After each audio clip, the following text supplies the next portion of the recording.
聽講呢隻係稱霸華南區嘅沙姜雞啊！如果你話農莊雞有冇天花板，今日我就碰到天花板。呢隻雞靚食落去，你真係明白咩叫齒頰留香。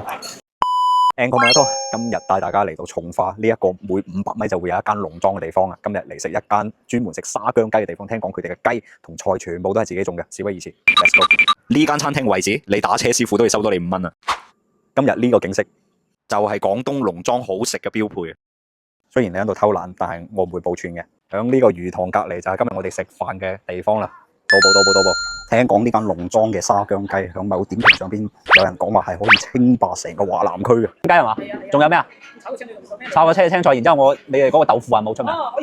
啲雞就係後邊嗰啲雞啊！你知唔知今晚我哋要食嚟？哇！全部跑晒過嚟喎！做咩？而家要講數啊！而家全部過晒嚟㗎！今日點咗個沙姜雞，仲有佢哋自家釀豆腐嘅煎蛋，仲有呢個佢哋屋企自己種嘅菜啊！事不宜遲，食佢！呢隻就係可以秒殺成個華南區嘅沙姜雞啊！呢隻咁嘅雞髀送俾屏幕前每一個你哋。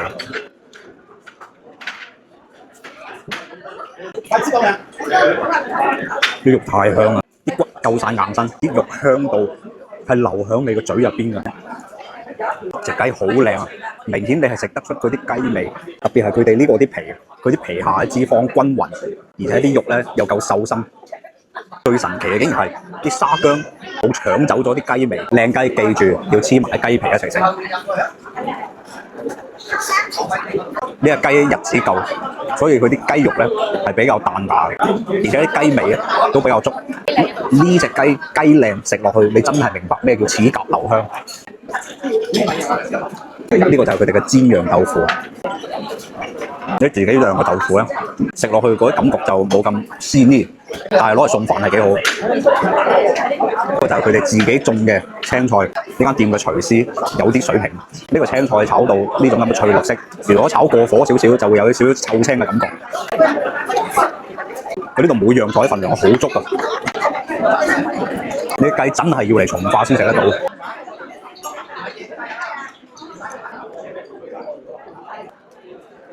今晚食飯169蚊，你哋話抵唔抵呢？